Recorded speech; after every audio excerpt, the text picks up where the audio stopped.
Last week we started the topic on separation. Most people having severe marriage problems think they only have two options: divorce or stay together no matter what. Yet there is a third option: separation.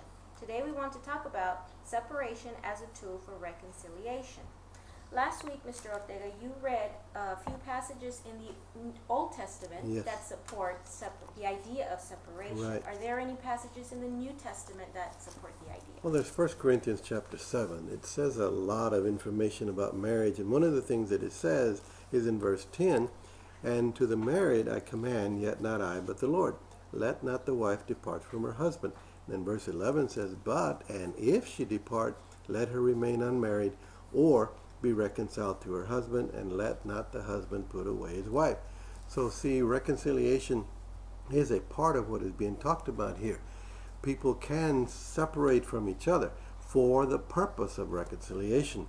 Many times when people separate, they think the marriage is over and they start looking for somebody else. Husband looking for another woman, the woman looking for another guy, and they believe that finding the right person is going to make them happy. But the Bible says otherwise. First it says stay together. But if you cannot stay together, then you separate, but for the purpose of reconciliation. One of the reasons to separate, just one of them, there's several, one of the reasons to separate is when the two, the husband and the wife, are arguing so frequently, so constantly, and so violently that they really upset each other and the tension is strong, constant, and sooner or later, if that isn't stopped, one of them, or both of them, but usually it's one of them, gets very frustrated, very upset, and they take off, and that's the end of the marriage because they're leaving to get divorced. So I am saying one reason for separation is when the tension and the arguing is so constant that the two people are so upset, so frustrated, they cannot really have any kind of discussion. Then it's best to separate so that that stops, and then you can work on the marriage from a position of separation. Another reason for separation is when one of the partners, the man or the woman, is committing some kind of gross sin, such as adultery, and they don't want to stop it, and they don't want to leave the other person. So then why stay there and continue to approve of the behavior? So many times separation happens because of that, and sometimes separation happens because of physical abuse and so forth. So separation, a tool of reconciliation. Let me start with this part right here, and I'm going to get back to the beginning of it after a little bit, how separation begins and why it should and so forth. But right now I want to talk to those of you who are already separated. There's plenty out there. Many of you are already separated.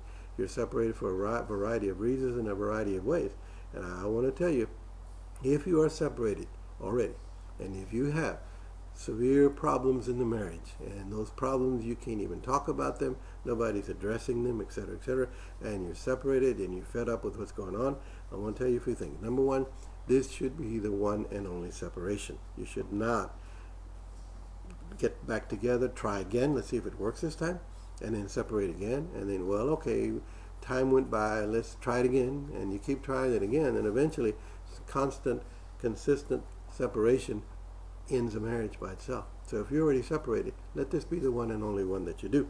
Secondly, if you're separated, recognize that that's not the end of the marriage. It could very well be the beginning. You could begin a new relationship in a new way. Thirdly, if you're already separated, be righteous. Live your life righteously.